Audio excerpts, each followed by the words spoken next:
Good morning, ladies and gentlemen. On behalf of the Madras Chamber, I welcome you all for this discussion meet on a very interesting subject.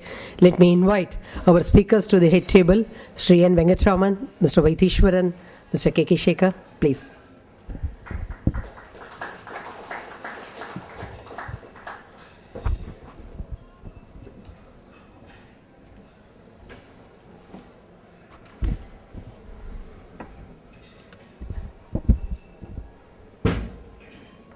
Thank you all for joining us quite early in the morning. Hope you enjoyed your breakfast. Before we begin the program, let me request you all to put your mobile phones on silent mode, please. These are, of course, exciting times for the nation, for the chamber, and we have a lot of sensational things happening in the last few weeks, whether it is GST, demonetization, and experts say this could also be, the current topic we are discussing could also be equally sensational, maybe. That I leave it to the experts to say. So the chamber has also been organizing meetings quickly to catch up, because we feel a lot of discussion, understanding is required on almost all these topics. Mr. Vaitishwaran, chairman of my expert committee, is here. With him we have started rolling out many GST discussion programs. We have had 2-3 successful programs already, and more are following. And today we have this topic to discuss, the entry tax judgment, recent judgment, and especially viewing it from the context of the GST, as well as our thought process for future about the federal structure. I mean, it has long-term implications, as we understand. So without much ado, we will start the program now. I request Mr. Vaitishwaran to set the tone for the meeting, please.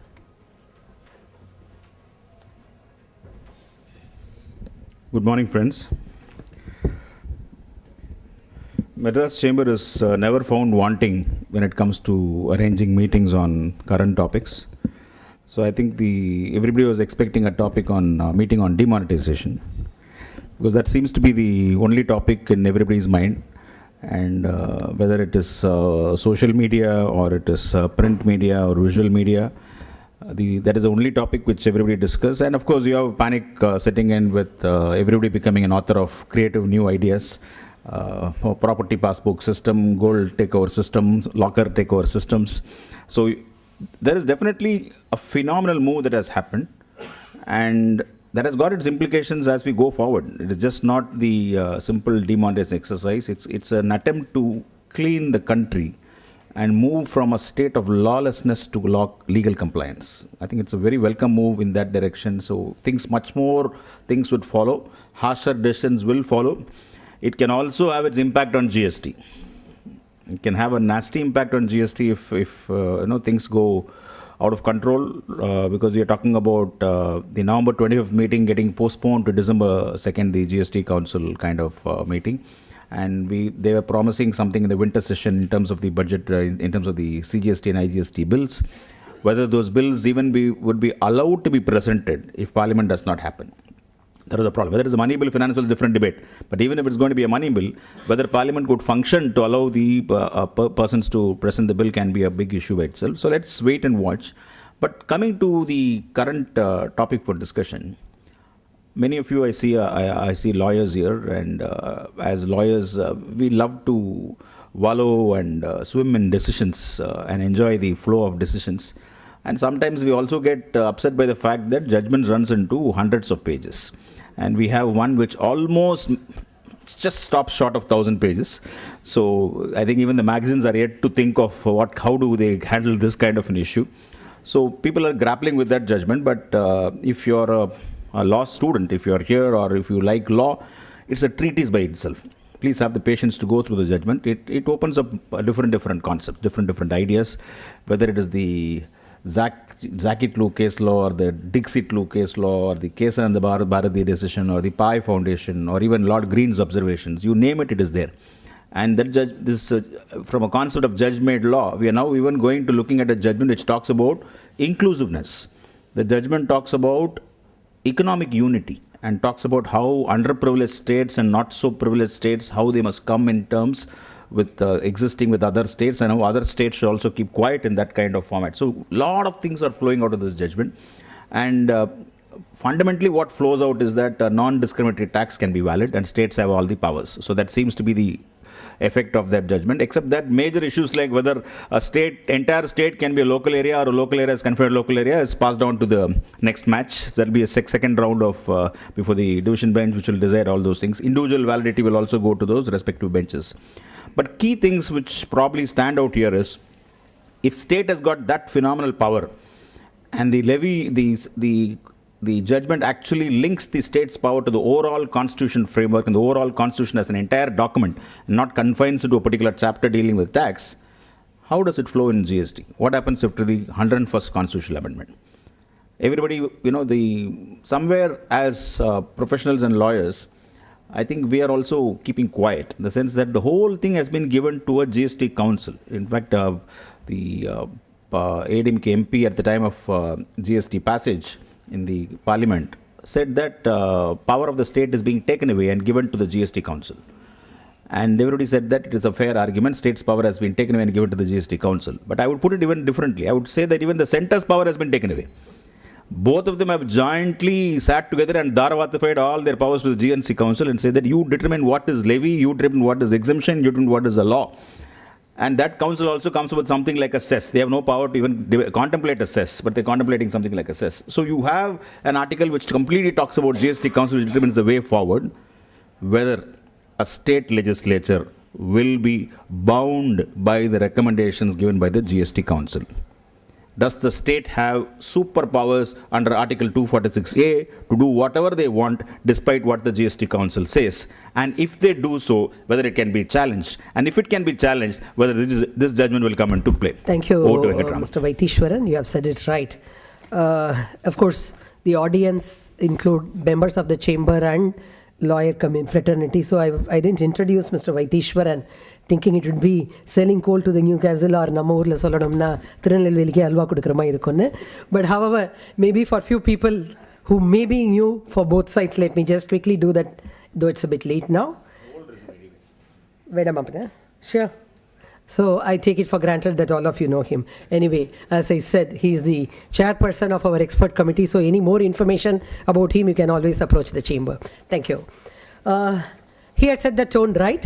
Let me invite Mr. K.K. Shekhar now.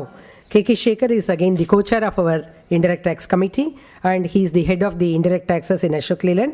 He is an MA-BL and also holds a PG Diploma in Management as well as in Tax Laws. He has more than 2 decades of experience in the area of indirect taxation. He is a regular faculty in many institutes, including the Bharadas Institute of Management, and also a regular speaker on indirect tax matters, both for the chambers, for Madras Chamber as well as other chambers. He was associated with Mr. Arvind Dattar, senior advocate, in the preparation of his book titled Central Excise Law and Procedures. Mr. Shekhar, can we have your usual style of presentation on this topic? Of this discussion meeting. When Mr. Sankaranarayanan asked me to speak for 15 minutes on entry tax, from the industry's perspective, I was a little bit nervous because I will be a sandwich between 2 legal luminaries here. But I thought I could use this opportunity to fulfill my long pending desire. Those who are associated with the Madras Chamber of Commerce will know the love and passion both these senior advocates have to the chamber and also to all of us. I am competent to speak here only on one count, that I am elder to both of them. Mr. Vaidhi sir's contribution to Madras Chamber and also to all of us is extraordinary. He is extraordinary. So we are very, very thankful to you, sir.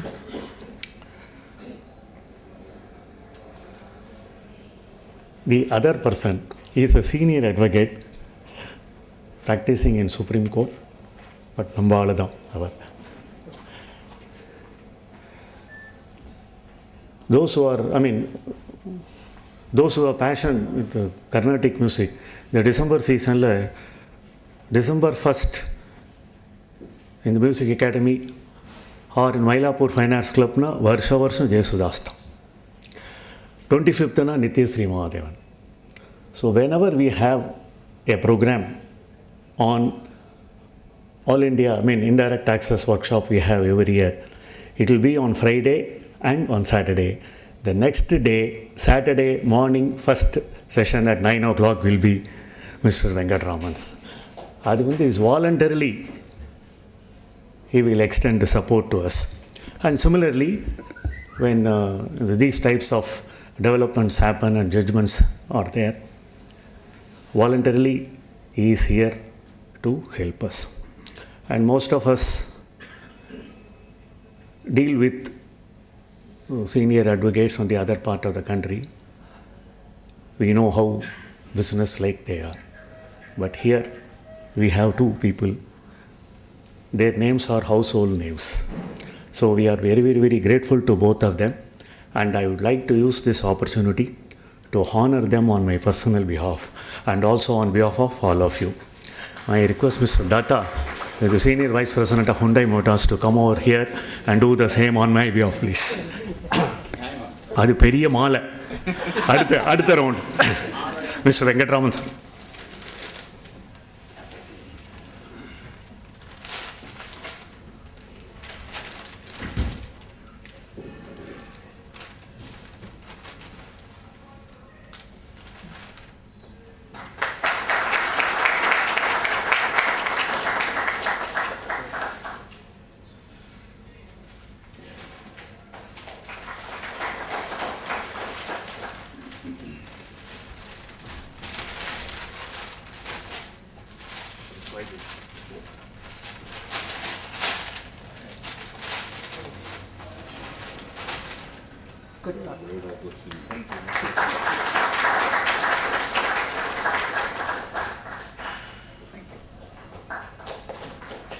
அன்பன் சேகருக்கு மிக்க நன்றி.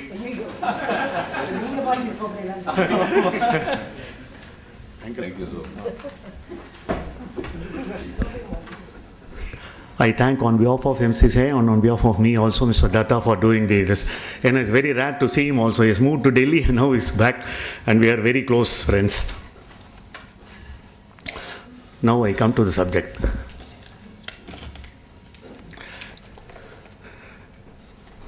It is again like this. When during a festival season, movies of superstars or more than one star would be released in the same multiplex. Maybe Vijay or Ajit or Kamal Haasan or Rajinikanth, like Shah Rukh or Salman Khan. People, those who are very, die-hard fans of Shah Rukh Khan will be seeing that movie. There will be added bonus. In a multiplex la innuru theatre la Salman Khan padam irukum or Kamal Haasan padam irukum. So Rajini padam paakumbodhu there will be a trailer of Kamal's movie also. It's a bonanza for the audience. Adamari first you heard Mr. Vaidiswaran and main person is Mr. Venkatraman. People will be very anxious to hear or to see these movies. Once on the trailer முடிஞ்சு விட்டு திடீர்னு தமிழ்நாடு அரசு செய்தி குறிப்பு நடுவில் ஒரு 2 minutes வரும். நான் எந்த நிலைமையில் இருக்கேன்னு நீங்கள் தெரிஞ்சுக்கணும். ஏன்னா first they have seen it. அவர் ஜிஎஸ்டி என்ன வருமா வராதாங்கிறதே தெரியல. But he has given a start and now you are going to hear